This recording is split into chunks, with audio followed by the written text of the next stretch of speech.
The joke wasn't just loud, it was surgical. One animated episode, one savage storyline, and suddenly a decade of whispers, rumors, and carefully buried allegations exploded back into the spotlight. This wasn't comedy. This was a warning shot. And the moment South Park went there, everything Meghan thought she'd escaped came roaring back. That's why a lot of these celebrities that start these things, they can't keep up. You know, like the Meghan Markle. They nailed it. They nailed it. I'm sick of hearing about them, but I can't get away from them. They're everywhere, in my face. Look, Kyle, we just kind of don't care about some dumb prince and his stupid... Over here.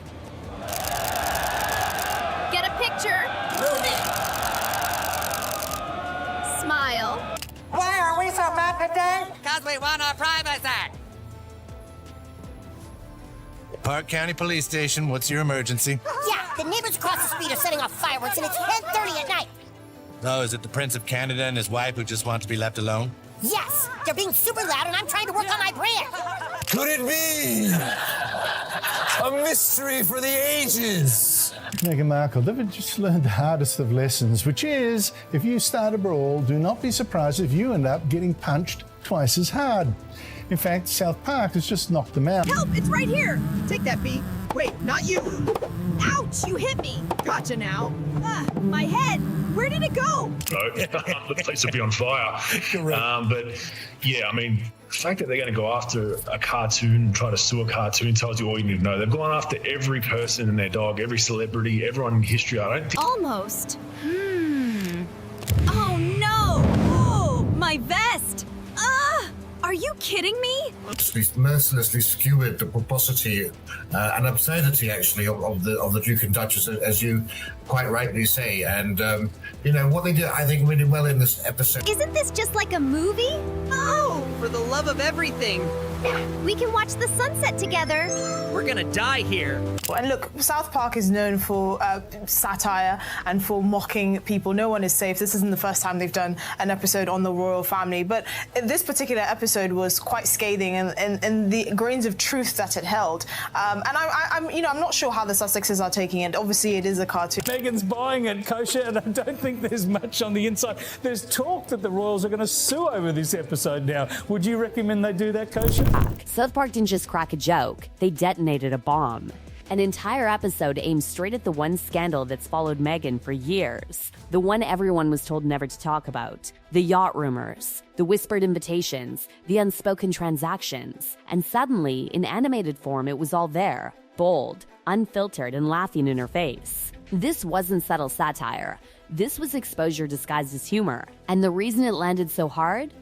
Because nothing they showed felt random. It felt familiar. Too familiar. But Harry and old Meghan, you know, it's good for the goose, I guess. God love them. Well, I tell you what, Trey Parker and Matt Stone. Because here's the part that made people sit up straight. Everything South Park mocked had already been floating around for years. Quietly, online, in blind items, in deleted photos, in conversations that stopped when lawyers entered the room. The episode didn't invent a narrative. It mirrored one. And that's why panic reportedly followed. This wasn't pulled from thin air. This was animated vu. A cartoon, it's satire, it is what it is. South Park has done episodes on the royal family, on the royal wedding of Kate and William, for instance, so it's not something that they would be able to sue about, and I genuinely just don't believe it. And once you realize that, the laughter turns uncomfortable. Because suddenly the question isn't, why would they joke about this? It's why does this joke fit so well? It opens glamorous, champagne poppin', caviar gleaming, a floating palace of wealth where the ultra-elite mingle like gods. And then she appears. Not invited, not expected, climbing aboard anyway, determined, desperate, smiling like she belongs. The detail is brutal. She doesn't arrive as a guest. Shocking, because in diplomatic circles, this means you're done. She arrives as an interruption. Phone already in hand, camera already rolling. Before anyone can ask who she is, she's grabbed the mic, announced herself, hijacked the moment. The room freezes, confusion everywhere. But she doesn't notice, or doesn't care, because in her mind, this is her scene now. Then comes the dance floor humiliation, shoving aside actual guests, center stage, big moves, bigger ego, everyone else pressed to the edges like furniture. This woman looks to me like a malignant narcissist. This woman has zero self-awareness. And then the hunt begins. Eyes lock onto a wealthy man, cartoon hearts, Tunnel vision, target acquired. She lunges, slips, slides, crashes. The deck becomes a slapstick battlefield. He goes flying, she face plants. And somehow, she still thinks this is working. The joke cuts deeper with every fall. She poses, the railing breaks, she flirts. Gravity wins, she serves a drink, it lands on his head. Apologies bounce off like rain. And through it all, she's oblivious. Convinced this chaos is romance. The cake scene seals it. Covered in frosting, ruined. He looks trapped. Exhausted, done. She gazes at him like it's a fairy tale. And then, nature itself rejects her. A seagull dive bombs the fantasy. And when security finally drags her off the yacht, she's still smiling, still posting, still curating. Best party ever. Oh my god, it's caviar! Wow, that's a lot. Delicious. Cheers! Unbelievable. Hashtag blessed. That's the punchline, and that's the accusation. Because South Park isn't laughing at ambition. They're mocking a pattern, a woman chasing elite access through proximity, persistence, and performance. And that pattern matches a rumor that's never quite died. What's a yacht girl? The term isn't new. It's whispered in Cannes, it's joked about in Hollywood, it's written off as myth until names surface, until receipts vanish, until lawyers intervene. And Meghan's name has been in that orbit longer than most people realize. Invitations, Croatia, photos that existed and then didn't, witnesses who spoke and then went quiet, connections through exclusive clubs, gatekeepers, fixers, people who knew people. None of this was proven in court, but none of it was erased either. That's what makes this episode lethal. Satire is protected. And South Park knows exactly where the legal line is, right at the edge of publicly discussed allegations. Which means suing would only do one thing, amplify everything. And reportedly, behind closed doors, fury erupted. Legal teams scrambling, PR walls shaking. Because once millions of viewers laugh at a rumor, it stops being niche. It becomes cultural memory. And that's the real fear. Because while Meghan battles cartoons, something else looms, something far less controllable. Investigative journalism. Foreign media. A German documentary led by reporters who don't answer to palace protocol or Hollywood pressure. They've dug before. They've exposed before. And now they're digging again. Neighbors interviewed. Old timelines re-examined. University gaps questioned. Associations traced. Internet history scrubbed, but never perfectly. The question isn't whether rumors exist. They always have. The question is whether someone finally connects the dots publicly. South Park just handed them a roadmap, and once that door opens, it doesn't close quietly. This story didn't start with a cartoon, and it won't end with one. The silence after the joke was louder than the laughter, because once South Park finished rolling credits, something shifted. The internet didn't move on, it leaned in. Clips replayed, frames were frozen, lines were quoted, and suddenly people weren't asking, "Isn't this funny?" They were asking, "Why does this feel researched?" Because here's the part nobody can spin away. Satire only works when it hits a nerve that already exists.